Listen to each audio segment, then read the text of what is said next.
Yeah, so we got rudely cut off by the internet gods. It's Mercury retrograde right now, so there you go. It's Mercury's fault. Yeah. Oh, and you know, that's something that I really didn't know about. I still don't know very much about. Is the incredible influence that the planets have. I mean, I've always known it makes sense, but like the time where my daughter died, that was exactly my Saturn returns. Yeah, and the time that I met my Tao master, it was my first Saturn return. You know, it was exactly then. It was like, wow. That's excuse me. I have to. Because I switched to the hotspot and I have somebody calling me. I can't stop it. Excuse me. So, yeah. So I kind of like got a fairly open mind about whether we are, before I'm exactly like you, I want to like tell everybody, and this is, we all need to know this. And now I'm at the point where I'm going, maybe this is even in retrograde. Maybe it's not growing. It's okay. This is not, you know, everything has its kind of order. And I just have to be, you know, I have to have my own integrity towards it. And I'm sharing in a way, I think I'm sharing because I want to, in the book, probably similar to yours, I wanted to make a contribution that's unique in a way. I don't think I should say something which everybody has said already, because that's like, for me, it's like reinventing the wheel. Yeah. Shall we talk about your book a little bit and how you and I have a session that's... Well, yeah. I mean, I'd on my daughter's birthday, so on Emma's birthday, I got this like download of information, and download, it sounds like I'm, you know, on the internet and I plug myself in, but I suddenly drew something and I knew what it meant, and I knew that it fitted a pattern which I like. It's like a pattern which is in Taoist thought, which is that everything essentially comes from the Tao, from the nothingness, which we can't express, or the oneness, yeah? And I got this pattern and I was like, oh, that explains everything. And I started writing a book and then I started integrating that into my energy work. And it was like, I would call it like the DNA of everything. Essentially, you know, yin and yang, and the play of duality is, you know, we call this high and that low. Well, you know, there's left and right. Everything is kind of a duality, soft and hard, and so on. And so it was like the blueprint of that transformation. And then once I did the energy work, I said, I think I am going to have a section in my book just doing energy work for people. And I thought, wait a minute, I need people that can kind of know what this is, and they can give people like useful feedback, and they're also then not afraid to embrace the energy work. And then I'd done some sessions with people I knew, and I came on the phone with you, and I knew I really want to do a session. I'd really like you to be in the book. Yeah, and then it was like, can you still hear me? You got frozen. Yeah. What is like a layman's term for energy work from your perspective? Like when you say this is about energy work, what does that mean? I actually think a layman's term, I quite like the idea of information work. So I find that we are fascinating creatures in that we veil ourselves from information. We hide information from ourselves, because if we suddenly, like, I have a friend in India who I teach in India sometimes, and there are people that can open your third eye, and I said, that sounds terrible. Like, they fully open your third eye, and it's like, and she said, yeah, apparently everybody goes back and says, can you close it again now? And it's like,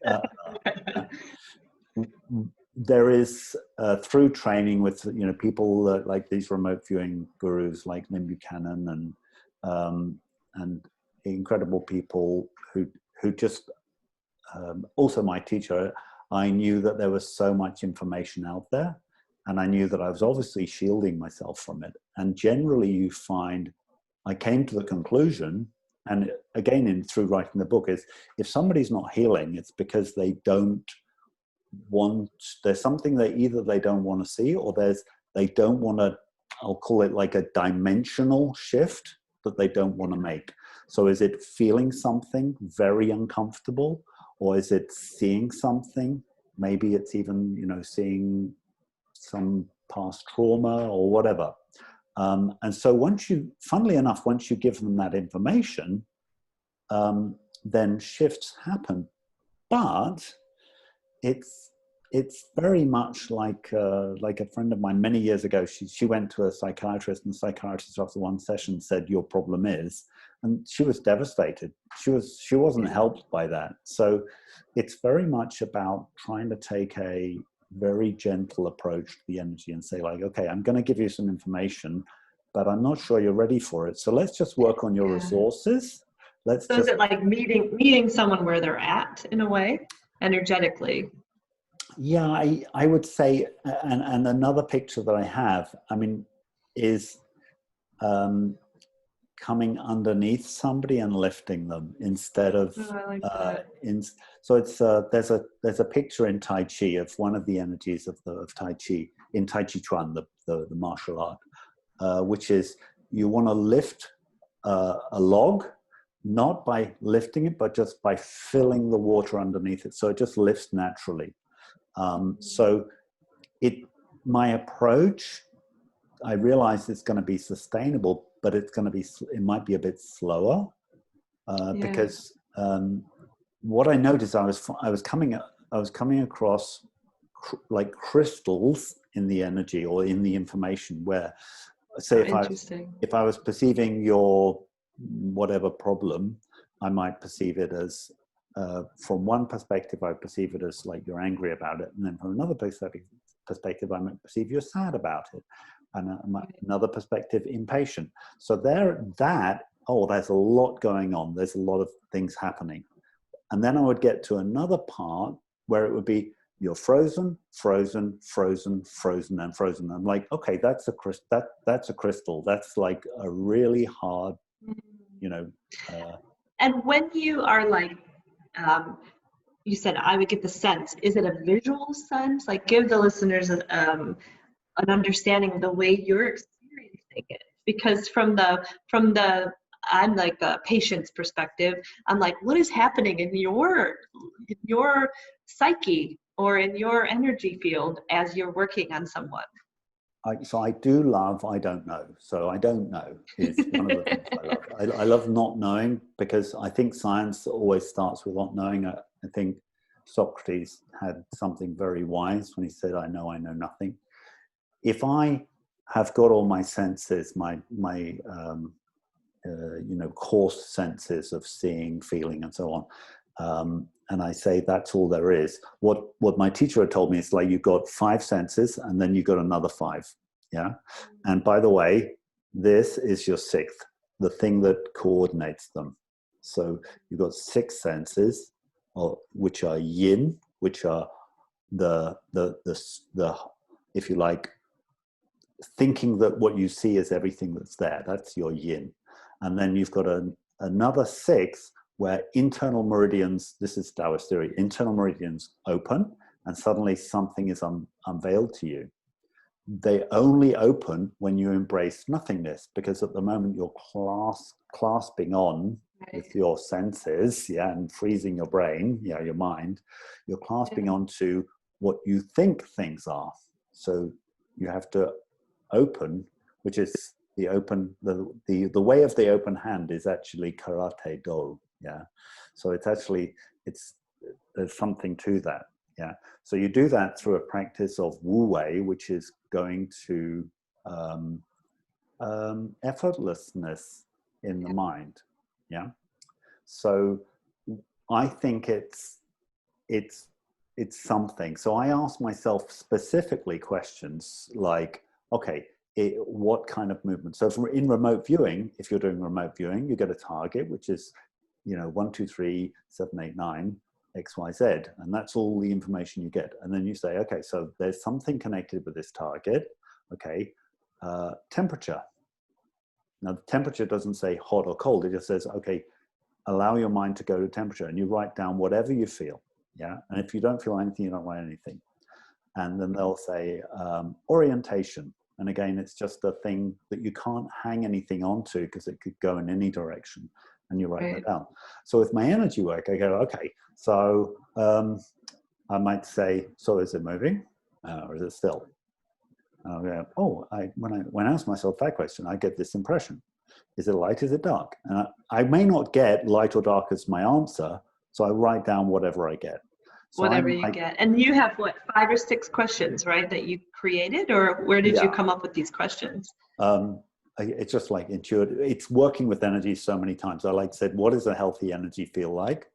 And I'll like, so it feels like the core energy of us, we feel like love. We feel like just big, expansive, bubbly, light, like, yeah, like, oh, like I just spacious. want to sit here. Like, I don't want to do anything. Like, can I just stay here now? Yeah. Buttery, warm, yeah. Right. So, and that will just go through. That's like a crystal, which again goes through all of the energy. So I know I'm finished with a session when I go, oh, everything's beautiful. And you can ask, is that in the sexuality? You could ask, is that in the business, the economic person, is that energy going through?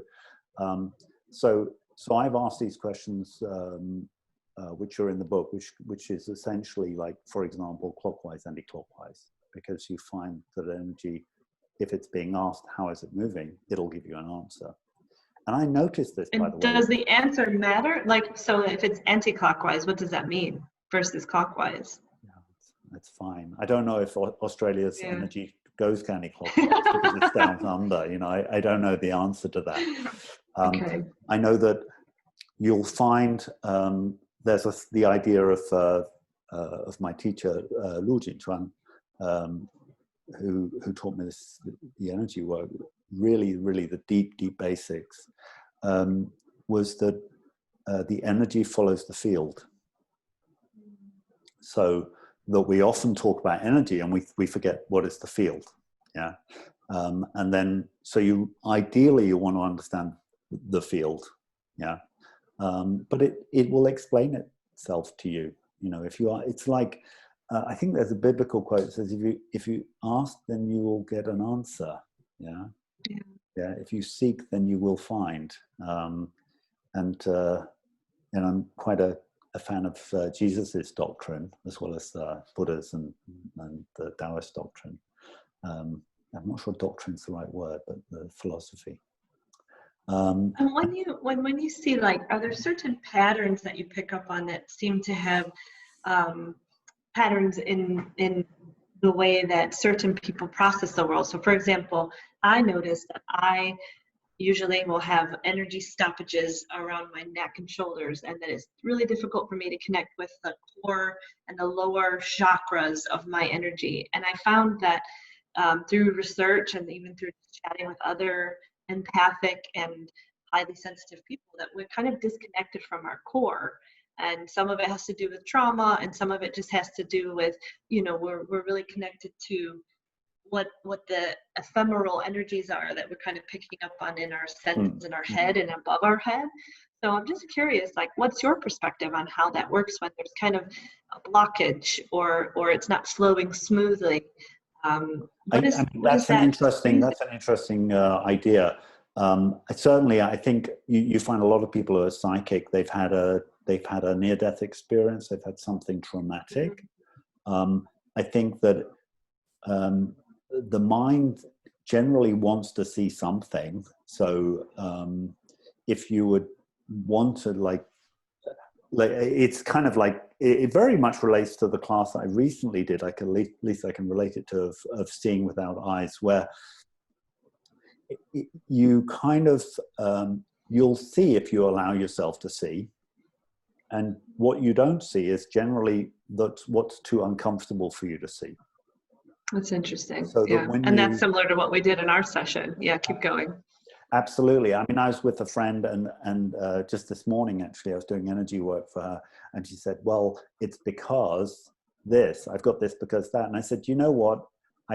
That's probably the only thing that I can rule out that it isn't, yeah, or that is definitely not what you think it is, because you're a smart woman. I mean, I was talking to a friend, she's female. You're a very smart woman. And I think you would have solved it if you knew what this is. It is definitely under the veil. And the things that I came up with, I can't even remember it now, because the state that I was in is quite far from the state that I'm in now. So I think we very much go into another world where, like, I see things like with you. I mean, I had this. I heard like some American Aborigines. Like American Indians. Yeah. And they're like, and I heard it too, which was really weird because we both heard it at the same time. Yeah. So if I was, I would generally, I'm probably very, very skilled at gaslighting myself. So I would have probably gone, oh, that can't be real. But I've learned over many sessions to go, okay, just go with it. Yeah, and that was really relevant to me. Right. So if I'd been shy and embarrassed, but I think that also helps in a way taking I always say like psychic is the new gay, of coming out of my psychic closet and going, okay, I'm going to identify myself with this. And if my friend says it's coming out of the broom closet, like being a witch, right? You're like coming out of the broom closet with all of your psychic powers. Yeah, keep going. Right. And so, okay, so this is interesting. So Ingo talks about in his book, he talks about the most successful people in the world are psychic, because they have seen that we're gonna need this, and that's what they go and do. And so it's like your secret weapon for success, actually. And that's the irony, is we're being convinced that we don't need it, and actually we're being, disarmed of our secret weapon of success. I mean, like, how awful is that? I think I resonate with that. That's the first paragraph in my book, is being born highly sensitive is like being born with a backpack full of tools that will help you navigate your journey, but then having people tell you your backpack and the tools are useless. So you ignore the tools and carry a heavy bag all your life. And then one day you meet someone who's opened up their backpack and using the tools, and they say, yeah, you can use yours too. They're in your bag. And it's like, you just need someone to permit you to open the bag and to trust it. And I just want to say what the gaslighting reminds me a story of my life of, I also have intuitive psychic skills, clairvoyance and clairaudience especially.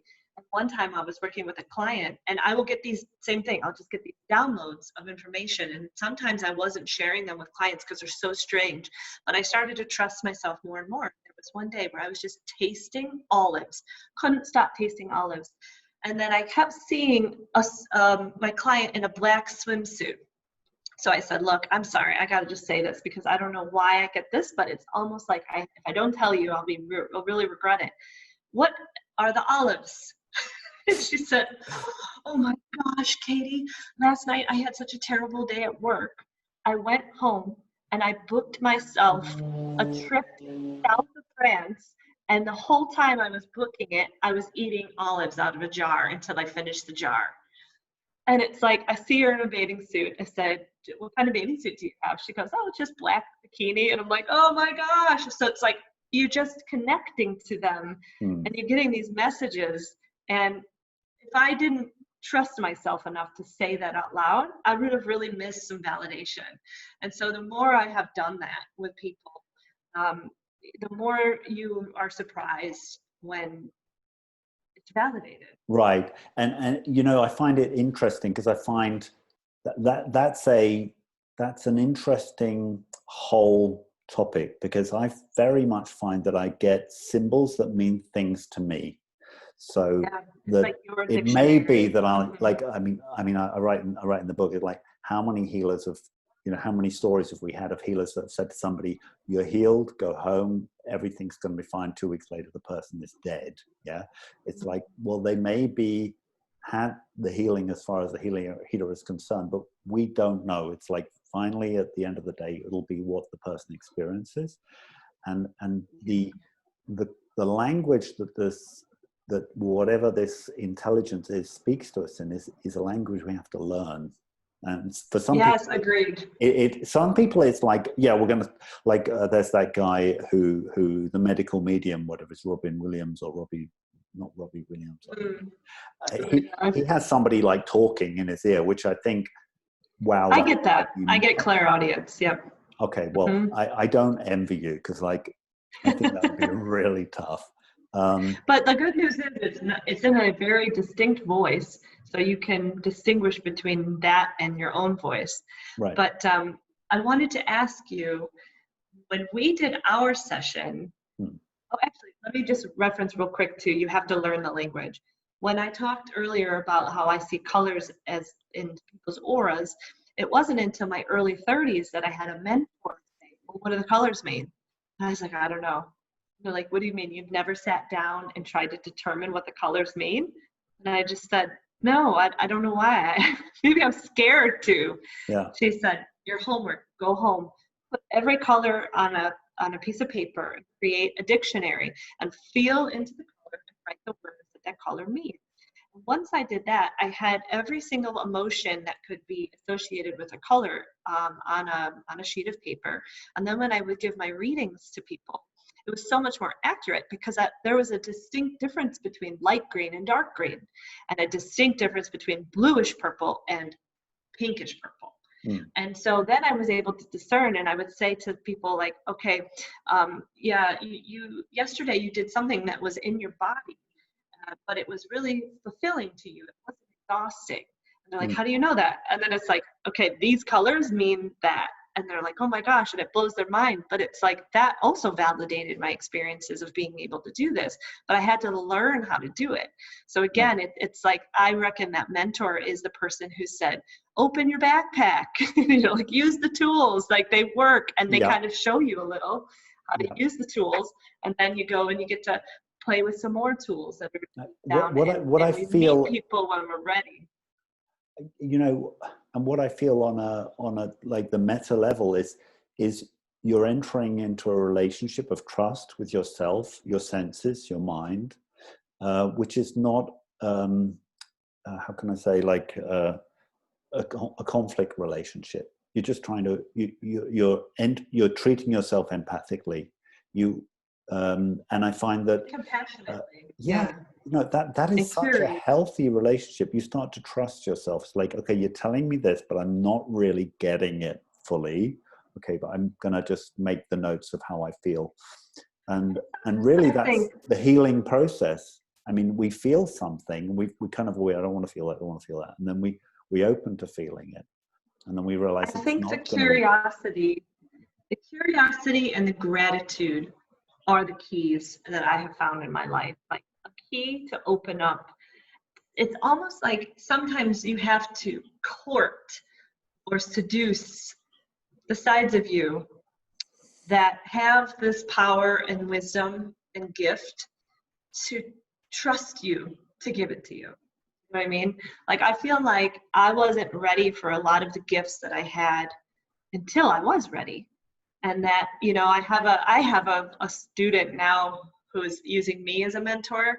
And he was telling me the other day, like, I just wish I knew this earlier. I just wish I knew this earlier. And I was trying to describe, like, but were you ready for this earlier? Right. You're ready when you're ready. And I find that, sometimes you really do have to prove to your higher self or your soul, like, right now I'm ready. And your soul blossoms and unfolds and opens up to that side of you. It's just now going to offer you that. Yeah. I think if I had this book called Finite Games and Infinite Games, and essentially we don't know we're not in an infinite game, so there is actually no hurry. If there is no such thing, there's only such a thing as failure on a finite timeline. If you're learning, say, if we have this enormous, we're part of this enormously expansive, loving spirit like and energy, then there isn't really a problem. And I find actually gratitude, love, thanks, curiosity, they have this expansive, unlimited quality to them. So they kind of connect us, that they are really, really special. And you find a wonderful Kadampa teacher, Rab Ten in Hong Kong, he was saying, oh, by the way, if you haven't got any time for meditation, just do the preparation, which is being grateful, for your life. You have this life. It's like just spend 5 minutes, like just being grateful. And then he says, and he's got some lovely stories actually, but that's for another day. I like that concept of the infinite game. I'm going to see how we are for time, and I want to see if you want to talk a little bit about our session, because we had a unique session that might be fun for you to talk about. Well, yeah, I like your idea of talking about it because it's discover energy work, and like I did energy work with you because I wanted your feedback, and then I've always wanted to actually do a live session for people, but I think it's be kind of boring because I tend to just be sitting there and going, okay, got that, and having a conversation with myself. I don't really know how to describe our session. It's been some time ago, but can you say what your issue why I was? came? Yeah. So I came in with a migraine. I have chronic migraines. And that was what I had come in, and that was what I had planned on doing the entire time. But the day before that we were to meet, I was visited by the energy of my deceased grandfather. And it was like really persistent and loud and wanted me to get, it was like something like, pay attention to me. It's really important to learn something about my energy. And I thought, okay, this is too synchronistic to not bring it up to Richard. So I said, okay, look, I think there might be some generational things in my energy that we need to visit. Right. You were able to figure that out immediately. And you not only, and I want to know if you remember, I mean, you don't have to go into too many specifics, but you were able to really describe the energy and the characteristics of my grandfather so accurately that I felt so connected. And then not only that, but you were able to take me later in the session and something like you mentioned, Native Americans, and there was a little visual component in that. And in that moment, we were synced in our visions, and we were seeing the same things in real time. Yes. And so I found that was really interesting because I was allowing my energy from the very beginning to be open enough to sync with you, where we were really on the same dimension. And then we were kind of seeing similar things. And this session left me feeling, well, I can get to that in a minute, but I think I was one of your only clients that brought with them this ancestral energy. Yeah, it was interesting. I have to say, and you probably laugh at me, is there's this expression they use in spiritualism, which is don't feed the medium. So don't tell them anything. And I kind of like it. So when you said that, I was going, okay, I respect, Katie's got a lot of background. She's given me this information, but I want this to go in the direction the energy wants it to go in. And we'll see. Like, I'm going to, they've got this thing of, in remote viewing, they call it like the set aside, where you say, even though there's this thought here, I'm going to set it aside for a moment. I'm not saying it's like not table it. I'm going to set this aside, and now I'm going to be in that zero space or that emptiness space. And I do remember coming to your grandfather and having this feeling like, well, can I say this? He doesn't seem like he's passed. He's gone to the other side, and I don't even take a paradigm or a worldview that there are spirits or there aren't spirits. I just go, okay, I know all I know is what I perceive in this moment, and let me work with that. And then we came down to one of these crystals in him that was, very, very worried about something. And it was like, I can't remember which the energy was. Maybe it was frozen, or maybe it was fear, or maybe it was anger. and then I went into the DNA of that. All the while checking, you know, can he cope?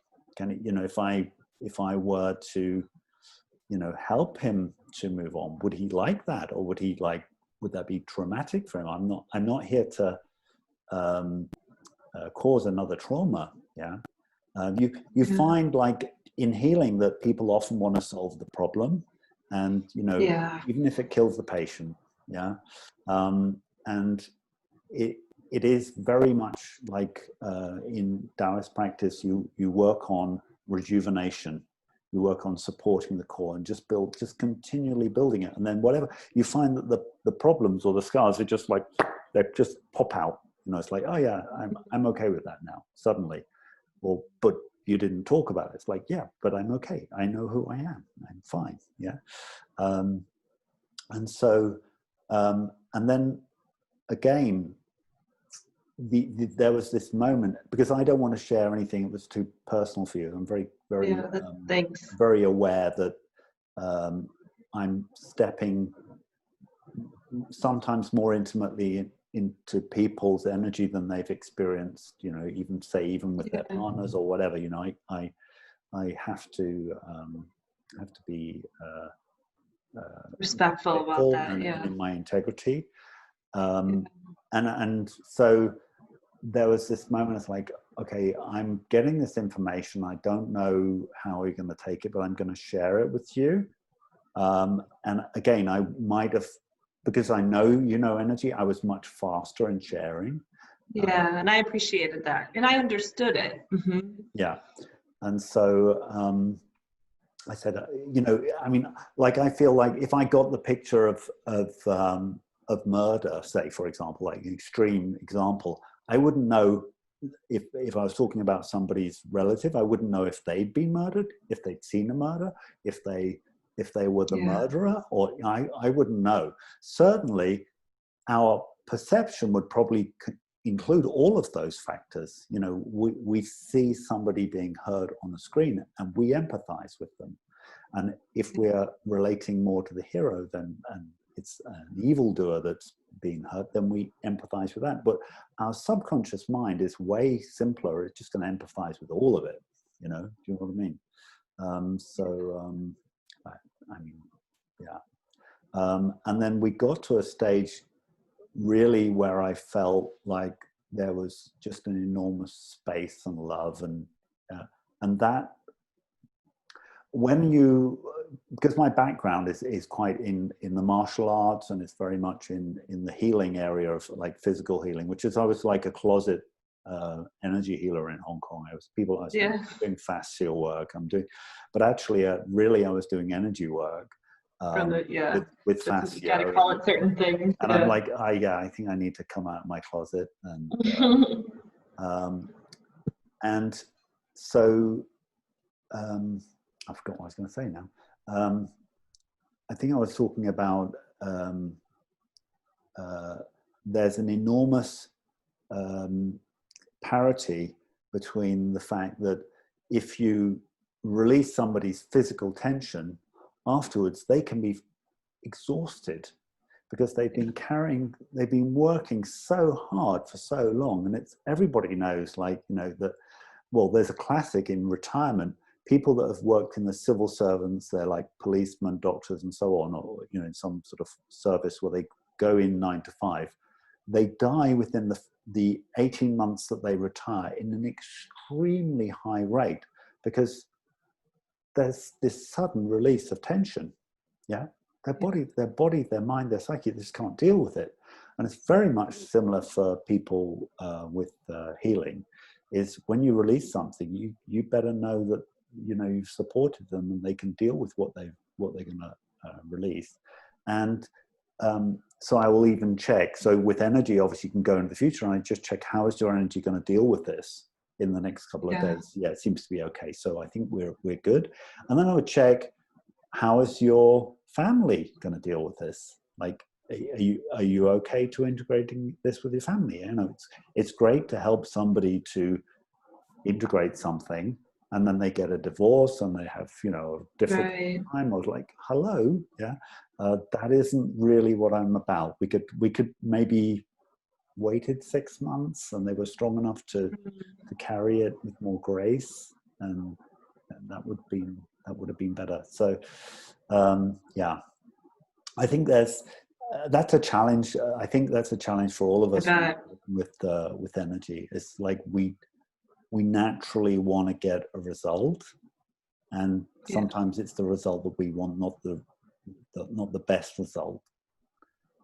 Yeah, and I can see why it's so important to know that somebody's going to have the resources to handle the energy, because I've even recognized when I've done my own, you know, self-taught or guided meditation or something, and then I almost feel an influx of too much energy, and you know, I'll be shaking, or I don't know how to ground it, or it's like I've been playing with it in a way that maybe I don't know what to do. So I can see why it's helpful to give somebody, you know, it's like giving a toy to a toddler that's like for a 20-year-old, you know, it's like you got to give it what you're ready for. And I appreciated that. Yeah. I think it slows things down. I was doing a lot of Yun method, and I feel that's a good method. It's a little bit quick and dirty, and it's a good method, but I felt sometimes it was like, well, you're just going to drive through everything. And the people that influenced me that were doing that method were very much sort of saying, well, orient yourself to the highest good. There is no point in healing somebody even if it kills them, or, you know, helping somebody even if it kills them. Yeah, it's like, that's not what it's about. It's better to have something which is sustainable. That's a good buzzword. So do you find that you need to have several sessions with people in order to continuously take the pulse of where they're at energetically? Again, that's kind of a difficult question. I think ideally somebody comes back like once every 6 months and works on working out what they can't see, when I was doing body work, I would say I love exercise and I love movement, because I'm showing somebody to do something that they can do for themselves. It's really empowering. But I love the fact that I know something, or I can go to a place where I can scratch that point which you could never touch, and it helps you and relieves you. And that's where I believe that this kind of approach is really. I'll speak to that because I remember when you spoke to me in our session, you said, look, I'm going to work on you, and you might feel better, but then not know that it was attributed to me. And that's okay with me. And I appreciated you saying that. But what I noticed was after our session was through, not only was I able to recognize that the thing that I wasn't seeing that was causing a lot of my pain was trauma from my first childbirth, that now suddenly resources became available to me that weren't there before, because suddenly that recognition opened those doors, right? And I think that there's something about the work that you do that it's a little domino, and it's like you just click one of the dominoes and then it kind of opens up all the pathway for all the other dominoes to fall. And it's like, that's why it would be hard for somebody to determine when was the first domino, you know, but it's I could tell distinctly within the first 2 weeks after our session, I made amends with the trauma. I kind of detached myself from the trauma. I started to be more open about the trauma. I got opportunities to do different things. I got different teachers and mentors and resources that came to me. And I feel like a lot of that was from our session. Right. That's something you would notice, but I wouldn't, I mean, with best will in the world, wouldn't expect somebody who hadn't done much energy work to notice. And I feel like, you know what I'm inspired to say is what was interesting for me, and what is kind of a message that's coming through quite a lot in some of the sessions that I do is sometimes the problem isn't in you. It actually, it's a trauma that somebody else has had. It's outside you. It's going on, but it's deeply affecting you. I think that's what our session was. Yeah. it's deeply affecting you for good reason, out of, out of compassion and love, is you've decided to, to be affected by it. You want to be the aerial that picks it up.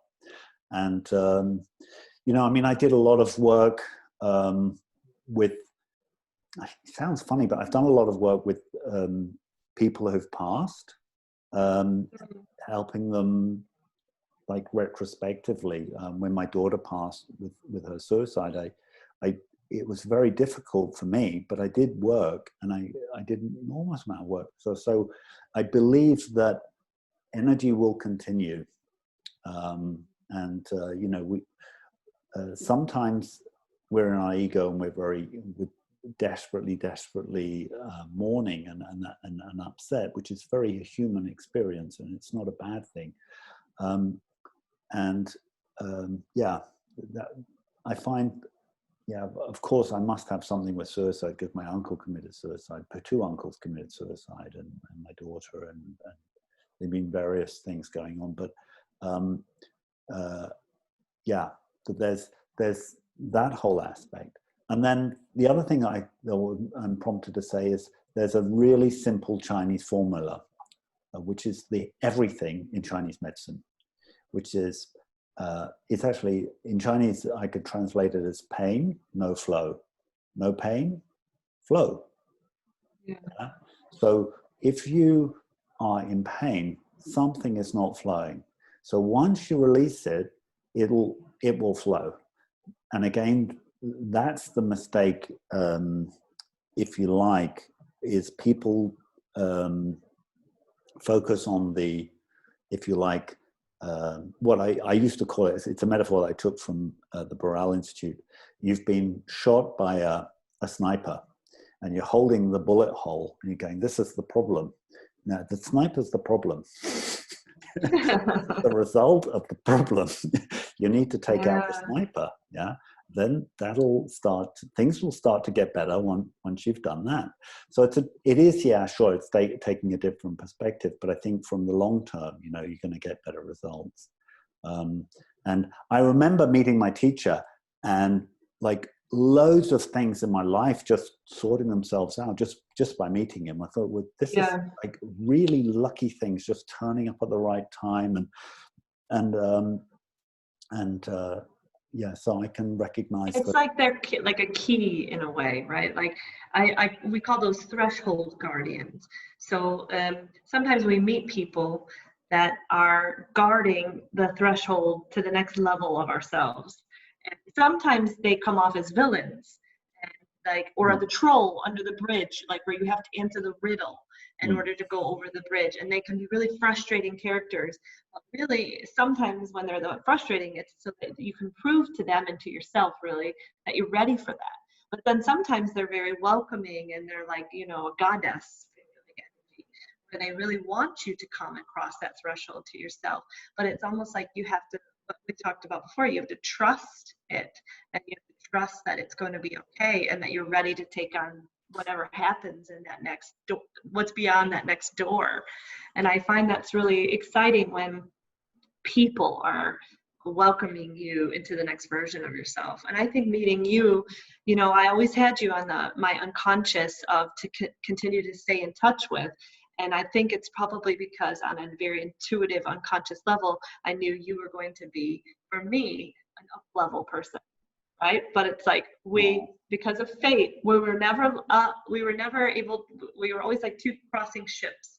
But when we met was at the exact time that we needed to meet. And I feel like there was just important healing that was done for me to move forward in my life and to move forward in my family after working with you. So thank you. You're here for a reason, even if it's just for my moment. Your work is really important for the people that you share this gift with. Lovely. I think I have to send you my book, the grammar lead version, and ask you for a foreword or something. I think you've got a lovely contribution to say about it. I'm really I'd be happy to. It's really super. Wow. Well, I'm a little bit speechless now, so we might have to. That's the perfect way to end. Yeah. What can we say? Well, I'd like to invite people to. We're going to have another conversation with Katie, because I just feel like she's been very generous in sharing her experience, and I think there's so much more that I want to share with the world about what Katie's doing. Yeah, and I would love people to connect. Connect with the book, connect with Discover Energy Work, connect with people that you feel attracted to. What I'll give you the question I always ask people. Now, if somebody's heard this and they're not sure about energy work, then what do you say to them? How should they approach it? Okay, there's two different ways that I can do this. I think the first way is, the most tangible way, is to trust your body. So to get a relationship with your body where you can ask your body yes or no, trust your body's response. And sometimes that's just as simple as saying to your body your name, I am Katie, and then just feeling the way your body feels. And then you say a different name, I am John, and then feeling the way your body feels, and then asking it again, yes or no, and really feeling into it. Because I think that when we have this preponderance to gaslight ourselves, our body is actually saying yes. Yes, this is true. Yes, this is real. Yes, this is happening. Yes, this is what we're experiencing right now. Yes, yes, yes. And your mind's like, not so fast. And then that conflict is what makes you doubt. So I think when you really understand your body's signature of yes, that makes you trust that these experiences are real. And it'll also recognize when it isn't real, right? Like, you'll be able to watch a movie and you'll feel it, but then you say to your body, like, is this mine? And it'll say, no, that's the movie's, and it's like just practicing by letting your body tell you what's true, what's real. I think that alone will convince. Wonderful. Yes. Excellent. Yes. Could totally underline it and put it in red and say, everybody eat this twice a day. Yeah. And my second one would just be play with it. Play with energy. Play with it. Believe as if it were true. Because I think so many of us, when we're first starting out with energy work, we say, is this really happening or is this my imagination? Right. It's both. Isn't that the wonderful, in a way, I feel like that's what I do, because I kind of I'm short-circuiting my gaslighting by going, okay, well, I'm not saying this is true, but this is what I saw, this is what I heard, this is what I smelled, this is what allowing it to happen as if it were true will open doorways into the most magnificent reality and magic, literal magic. And so I think that the more we play with it and the more we interact with it as if it were true, it becomes true to you. And then you learn your skill set, but you have to believe in it first. You really just have to play with it and believe that it's true while you're playing. Thank you so much. I'm looking forward to our next episode of Discover Energy Work. Thanks, Richard.